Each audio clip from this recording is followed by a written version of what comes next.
LOA tu cakap guys. Siapa boleh beritahu saya apa LOA? Each no bring yes. Yes. Sama lah tu bahasa Inggeris Each dan no Melayu lah. bring yes Okay, each no bring yes.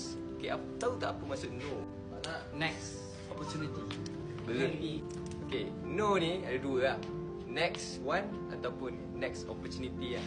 Okay, so setiap kali kita jumpa orang kan, bila orang tu cakap, oh saya tak nak lah Zaki, saya jumpa ni, Zaki tak nak. Zaki kena ingat, always set dalam minda kan, oh maknanya kalau orang tak nak ni, always ada next opportunity, next one. Faham? So kita jangan terlalu fokus kepada orang yang tak nak tu. Sebab sebenarnya orang yang tak nak ni akan mendekatkan kita dengan opportunity seterusnya. So jangan fokus, jangan terlampau sedih kan, ambil perasaan orang tak nak. So kita kena next lah. Jangan simpan hati kan. So letak kat tangan, bila rasa kita boleh lepaskan.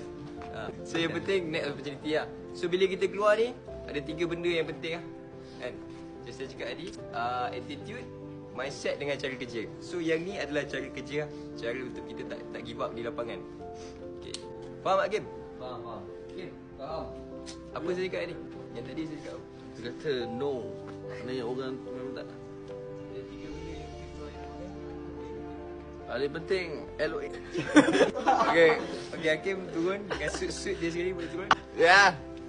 Mindset, cara kerja. Dan Okay, so attitude, mindset dengan cara kerja. Saya selalu remind benda ni lah. Bila kita ada attitude, kita dah bangun pagi semua, dan mindset kita pun kena betul, dan kita kena ada cara kerja lah. Jadi saya nak remind cara kerja yang ni.